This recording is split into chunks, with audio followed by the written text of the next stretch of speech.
that was the paper pretty much as I delivered it in Cape Town, and it's really quite heartfelt. I think we are facing a crisis. But Ricky has agreed to chair a question and answer session now, and I didn't use much of the talking time, so there can be room for discussion. Thank you very much.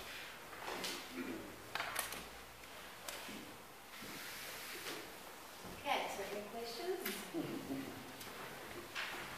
Tim, what sort of response did you get in Cape Town? Was there any discussion there that interested you? There was the paper I presented was a series of 4 papers that were focusing on the profession. Okay. And it was very interesting, and there was a thread running through them all that spoke about some anxiety about where we are as a profession. And there was surprisingly little duplication. We're in a stage of transition. So the response was generally resonating, yes. The urban designers in the audience didn't like the idea that I expressed some unhappiness about their attempts to fragment the profession, but I think the debate was healthy. I think that was the general response. Questions? Your work in China, what exactly are you doing? We're doing what exactly it does. We're doing 2 projects in China, and the first has to do with an invited competition. So there are 10 architectural practices. We're the only one from South Africa, and it's probably the best piece of property in Chengdu, right at the center. And it's a retail development that you won't believe. It has 9 floors of retail, plus the basement. Am I right? 9 floors. 10 floors of retail. And then 2 big towers, one a 5-star hotel and one a residential tower. But that's just how the schemes are there. And the way the private sector developers do it, they have an invited competition, and they pay you for your submission. So you basically take it up to work stage 2, full on 3Ds and all the rest, and then they take a decision. They haven't taken a decision yet. I would love to be able to come back here and say, yay, getting this thing built. I don't know. I think our scheme is fantastic, but we haven't seen the other schemes. The other project we're doing, which was also an invited competition, but less formally structured, was a gateway to a city, Zhigong. It's kind of like a massive toll gate kind of gateway, but a symbolic gateway entering into the city. And that was quite, but there we were unsuccessful. Our bid didn't carry through, and another bid carried through.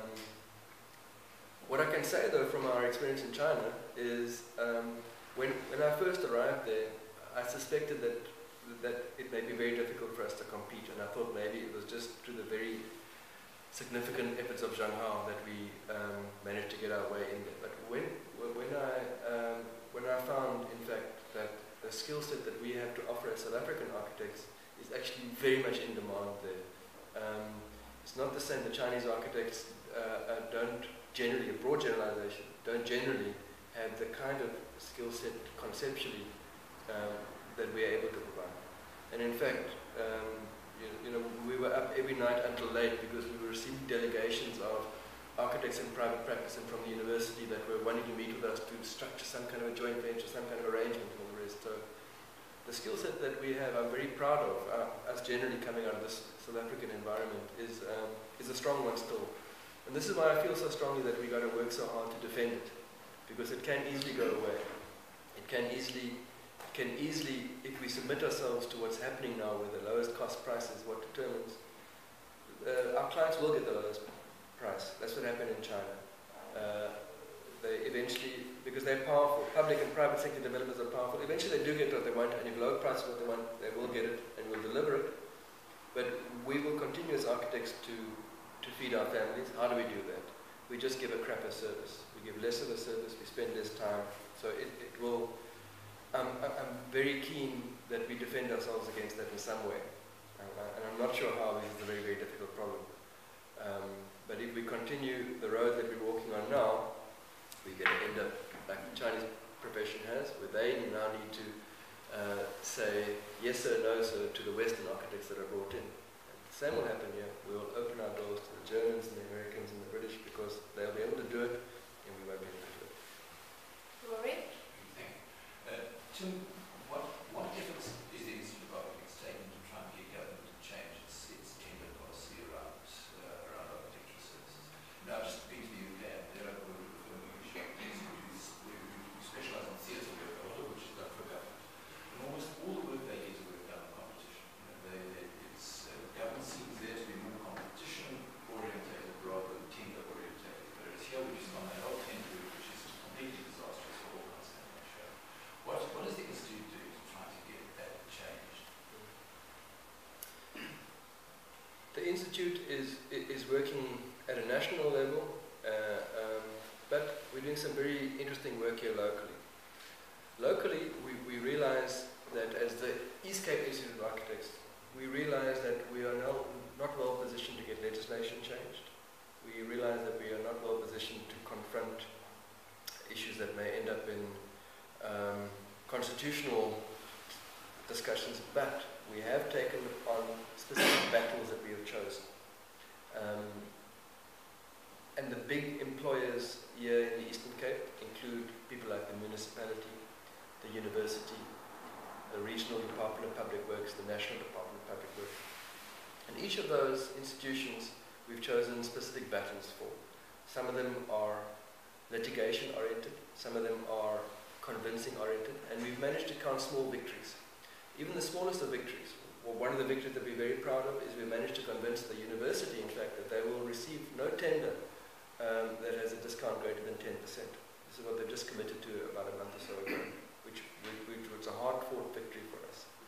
One of the other victories that we have won is moving towards what you're saying about competitions, where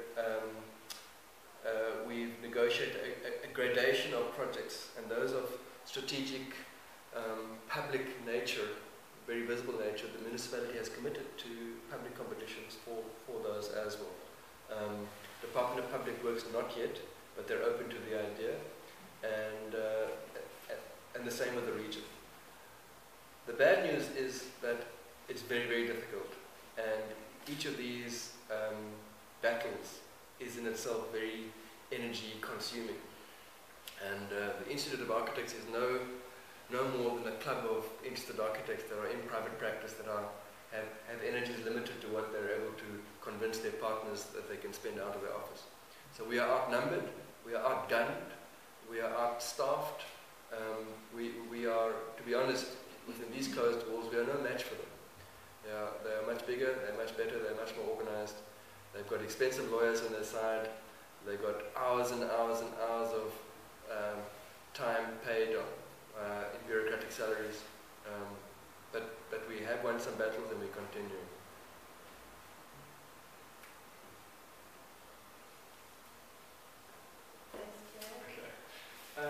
How sort of widely discussed is the issue of peak oil within the architectural profession, particularly with this Institute of Architect networks? Is it something that's been discussed quite a lot? Because I mean, our societies are completely designed around cheap fossil energy, as well as our globalization to take place. So what's going to happen as it's happening? How are things going to change? And is this an issue that's being discussed broadly? Ryan, I don't think we as architects pay attention enough to these kinds of challenges that face us. I think we're a profession under threat. We're a profession under severe strain and pressure. For us to think more broadly about the challenges facing our city is very, very difficult because we're ourselves under threat, and we're basically trying to get from month to month and facing new complicated bureaucratic hurdles that are thrown at us day after day, not only in compliance but in terms of procurement, in terms of legislation, in terms of the answer is I don't think we're rising to the challenge. I think our skill set is well suited to thinking through the challenge and providing vision and leadership out of the challenge. But I've seen no evidence, myself included, of any meaningful attempt to engage, for example, or to try to visualize what peak oil will mean to this metro. We just haven't got the time to even begin to talk about it. What I have come to see is that the impact is going to be devastating, and I think the impact of peak oil is illustrated in the Cuban cities, where they had peak oil forced upon them by the American blockade, and the physical and spatial implications are dramatic, quite interesting and quite fun in some cases, but dramatic nonetheless. They can happen without the guidance and leadership and vision of people that are articulate in spatial and physical design, or they can happen with or without that. The way it's going now, it's just going to happen by itself, and we're going to try to figure out the problems as they come. Unfortunately, right. Just to comment on that, I think the government is reacting more to peak electricity rather than peak oil. One of the things, despite the framework in which you've described over the last 10 years or whatever, there have been architects in South Africa who've done fantastic work. Now, they've done it maybe in spite of the system, but maybe either universities or maybe the institute should be actually looking at where architects, despite the system, have achieved some great answers, and looking how have they actually done that. And the university should be looking at it and say, well, they've done that despite it, so-and-so's done it, so-and-so's done it, and analysing how we've actually achieved a success in a very difficult environment. I think absolutely, John. I think the Institute is doing fantastic work. For example, in their awards program, which comes from a tradition that goes back hundreds of years, where we acknowledge in our own guild, in our own profession, we acknowledge as peers where good work has happened. And I think that tradition must remain. The universities are similarly focused on excellence, and they have their own. I'm worried though, John, and I offer this as a discussion. I'm worried that we focus too much on excellence as the answer to everything. Excellence is a beautiful thing, and we love it, but we get our heads down into excellence to such a degree that we forget that excellence doesn't necessarily automatically catch fire and take over the world. You know, the Sony Betamax video system was much better, much more excellent than the VHS system. But excellence in itself wasn't enough to allow the idea of Betamax to catch on.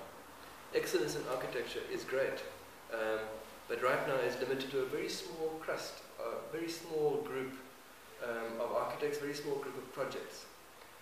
The fact that we have excellent examples of architecture and urban design doesn't necessarily mean that the ideas will catch on and become widespread. I'm concerned about that. I'm not sure how we respond to that. I don't think we must stop in our attempts to continue to acknowledge excellence between us, but I don't think that having one or two excellent projects is going to save us from our urban crisis. That's what I'm anxious about.